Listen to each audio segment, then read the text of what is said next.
नमस्कार शेतकरी बांधवांनो, मी रवींद्र माने, जिल्हा अधीक्षक कृषी अधिकारी धाराशिव। आज आम्ही धाराशिव जिल्ह्यातील सर्वच कृषी अधिकारी उपळा या गावामध्ये आलेलो आहोत आणि या उपळा गावामध्ये आपण एक नवीन प्रयोग करतोय, ज्याच्यामध्ये सोयाबीनमध्ये कृत्रिम बुद्धिमत्तेचा वापर। आपण आज श्री पद्माकर पडवळ यांच्या शेतामध्ये आहोत आणि आपल्याबरोबर इथले शेतकरी आणि डॉक्टर गुट्टे सर, परभणी कृषी विद्यापीठाचे शास्त्रज्ञ या ठिकाणी उपस्थित आहेत आणि ज्यांनी इथं एक यंत्रामध्ये जे मॉडिफिकेशन केलेलं आहे असे सम्राट घोगरे आपल्याबरोबर आहेत। ही जी लागवड आहे ती BBF पद्धतीने या ठिकाणी लागवड केलेली आहे।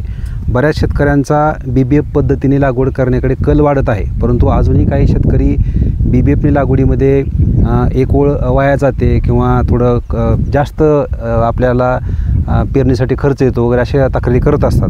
परंतु BBF पद्धतीने लागवड केल्यामुळे नेमकं काय फायदे होतात या संदर्भात आज आपल्याकडे गुट्टे सर माहिती द्यायला उपस्थित आहेत। त्याचप्रमाणे ज्यांनी या ठिकाणी लागवड केलेली आहे आणि जे सध्या आता कोळपणी चालू आहे त्याच्या संदर्भात आपण माहिती घेण्यासाठी या ठिकाणी उपस्थित आहोत। मी गुट्टे सरांना विनंती करतो की त्यांनी BBF पद्धतीने लागवड केल्याने नेमकं काय फायदा होतो हे शेतकऱ्यांना सांगावं। शेतकरी मित्रांनो, मराठवाड्यामध्ये सर्व जिल्ह्यामध्ये BBF पद्धतीने सोयाबीनची लागवड आता दिवसेंदिवस वाढत चाललेली आहे। BBF पद्धतीमध्ये आपण जर बघत असाल तर बेडवर 4 ओळी येत आहेत आणि 4 ओळीनंतर सरी येत आहे।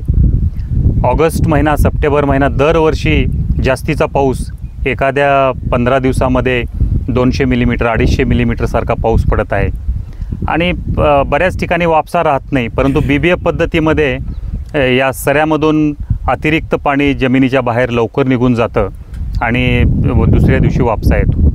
याबरोबरच या पद्धतीमध्ये या दोन्हीही सऱ्या पडत असल्यामुळे बॉर्डर इफेक्ट ज्याला म्हणतो आपण, त्या बॉर्डर इफेक्टमुळं बेडवरच्या शेवटच्या ज्या 2 ओळी आहेत या दोन्हीही ओळीमध्ये झाडांची वाढ अतिशय चांगली प्रकारे मिळते, शेंगाची संख्या वाढते आणि त्यामुळे एकरी ज्यावेळेस उत्पादकता काढली जाते त्यावेळेस ती 12 क्विंटल किंवा 12 क्विंटलपेक्षाही जास्त एकरी उत्पादकता मिळत आहे।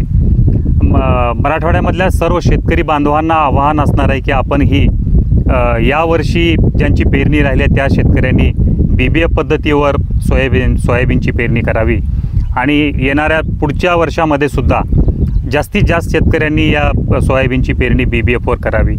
शेतकऱ्यांचा सतत एक प्रश्न असतो की BBF पद्धतीवर तणांचं नियंत्रण करता येत नाही, कोळपणी करता येत नाही, परंतु या ठिकाणी पडवळ साहेबांसारख्या शेतकऱ्यांनी या यंत्रामध्ये मॉडिफिकेशन करून BBF पद्धतीवर दोन्हीही पद्धतीने म्हणजे कोळपणीसुद्धा या ठिकाणी चालू आहे आणि त्याबरोबर बाजूच्या ज्या सऱ्या आहेत त्या सऱ्या खोल करण्याचं सुद्धा काम करणं या यंत्राच्या माध्यमातून चालू आहे। मी सम्राट सुधाकर घोगरे, मुक्काम पोस्ट उपळे माकडाचे। या ठिकाणी BBFनं ज्यावेळेस पेरणी केली त्यावेळेस आंतरमशागतीचा प्रश्न हा मोठा आहे, कारण 4 ओळीचा ओळंबा आणि त्यानंतर सरी, तर 4 ओळीचा ओळंबा आणि सरी ज्यावेळेस खोल करायची वेळ येते त्यावेळेस अडचणी खूप येतात, कारण ते बैलांना काही शक्य होणारी गोष्ट नाही। त्याच्यामुळं मग आमचा विचार असा आला, सरांना बी बोललो की बाबा आपण असं सऱ्या घेऊ आणि 3 कोळपे बैलासारखेच आपण ॲडजस्ट करून फ्रेम तयार करून घेतली सुरुवातीला आणि त्याचे प्रात्यक्षिक आम्ही गेल्या वर्षीपासून करतो आहे। तर त्याचे सुंदर रिझल्ट आम्हाला आलेले आहेत, कारण सरीतही तण नियंत्रण होतं आहे आणि ज्यावेळेस सततचा पाऊस चालू होतो त्यावेळेस पेरणीनंतर हा रेझरनं पडलेली जी सरी आहे ती कमी कमी होत चालते, त्याच्यात माती साचते आणि ती माती बाहेर काढण्यासाठी किंवा ती खोल करण्यासाठी ते पेरणी यंत्राचे रेझर काढून आम्ही सुरुवातीला साईडला बसवले आणि स्थानिक कारागिराकडून ही कोळपे तयार करून घेतले आणि ते ट्रॅक्टर बोलला जोडून व्यवस्थितरित्या काम करत आहेत। त्याबद्दल मी या ठिकाणी सरी खोल करून मशागत पूर्ण व्हायला, मजुराचाही टंचाई आहे, त्याच्यामुळं या पद्धतीत मेहनत केल्यानंतर तण नियंत्रण होते आणि व्यवस्थित मशागत पण होऊन जाते। घोगरे साहेब, हा प्लॉट आपण प्राथमिकरित्या AI तंत्रज्ञानाच्या मदतीने सोयाबीनची उत्पादकता वाढवणे या प्रकल्पाच्या अंतर्गत हा प्लॉट घेतलेला आहे। या ठिकाणी ही व्हरायटी कोणती आहे आणि यामध्ये तण नियंत्रणासाठी काही तणनाशकाचा वापर सुरुवातीला केलेला आहे का? या बाबतीमध्ये थोडक्यामध्ये सांगावं. पडवळ साहेब शेतकरी. पडवळ साहेब. मी पद्माकर पडवळ. माझं एकच मत आहे की शेतकऱ्यांना परिवर्तनशील असलं पाहिजे. काळाप्रमाणे बदल जे आहे ते आपण स्वीकारलेच पाहिजेत. कारण टंचाई, मजुराची टंचाई आणि आधुनिक टेक्नॉलॉजी ह्याचा जर आपण विचार केला तर आधुनिक टेक्नॉलॉजी एकदम उत्तम आहे. आणि मी अनुभव घेतो आहे की यावर्षी मला मानसिक समाधान खूप लाभलेलं आहे. कारण माझ्या शेतामध्ये कसलाही मजूर आणखी पेरणीपासून एकही मजूर आलेला नाही. फवारणी ही आधुनिक टेक्नॉलॉजीनं मी ब्लोअरमार्फत केलेली आहे. आणि आता कोळपणी आणि पेरणीसुद्धा BBF यंत्रणा करतो आहे. आणि याचा फायदा एक आहे की माझा अनुभव आहे की दरवर्षीपेक्षा यावर्षी माझ्या पिकाचं तेज आणि त्याचे असणारी जी काही स्वच्छता आहे ती उत्तम मला जाणून देते आहे. त्यामुळे नक्कीच मला अपेक्षा आहे की या ठिकाणी उत्पादन वाढणार आहे. आणि त्यामुळं मी शेतकऱ्याला आवाहन करतो की BBF ही आधुनिक टेक्नॉलॉजीनं जी काही यंत्राचा वापर करतो आहे सर्व शेतकऱ्यांनी करावा. आणि मराठवाड्यासारख्या दुष्काळग्रस्त भागातील शेतकऱ्यांनी आपला विकास, आर्थिक विकास साधून पुढे प्रगती करण्यासाठी या मार्गाकडे वळणं गरजेचं आहे असं मला या ठिकाणी मी तुम्हाला आवाहन करतो शेतकरी म्हणून. ही व्हरायटी एक सांगा. व्हरायटी 612 AI टेक्नॉलॉजीमार्फत कृषी विभागाकडून, जिल्हा कृषी विभागाकडून आम्हाला हे सगळं काही माहिती मिळालेली आहे. आणि माहिती मिळाल्यामुळं आम्ही त्याकडं आकर्षित झालो आणि आमच्या गावामध्ये हा प्लॅन आम्ही सुरुवात केलेला आहे. आमचे कृषी सहाय्यक जे आहेत माकुडे साहेब आणि जिल्हा कृषी अधिकारी यांच्या मार्गदर्शनाखाली हे सगळं काही चालू आहे. त्यामुळं 612 ही व्हरायटी जी आहे ही सुद्धा उत्तम व्हरायटी मला आता तरी दिसून येत आहे.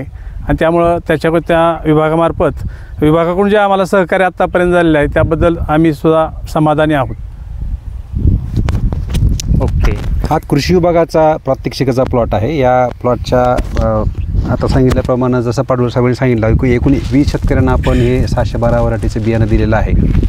आणि आत्ता जे काय आपण बघितलं त्याच्यानुसार असं दिसतंय की आपण BBFवर जर लागवड केली तर कोळपणीला जो प्रॉब्लेम येत होता तो कोळपणीचा प्रॉब्लेमसुद्धा घोगरे साहेबांच्या माध्यमातून सर्व शेतकरी बांधवांना एक विनंती आहे की हा व्हिडिओ बघून आपण जर असं मॉडिफिकेशन केलं तर निश्चितपणे आपली जी मजुराची जी टंचाई आहे त्याच्यावर आपण मात करू शकतो.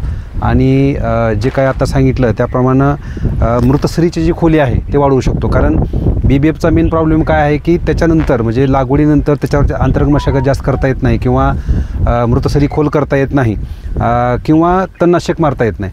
तर हे आपण जे बघतोय आता ह्याच्यात सगळं शक्य आहे.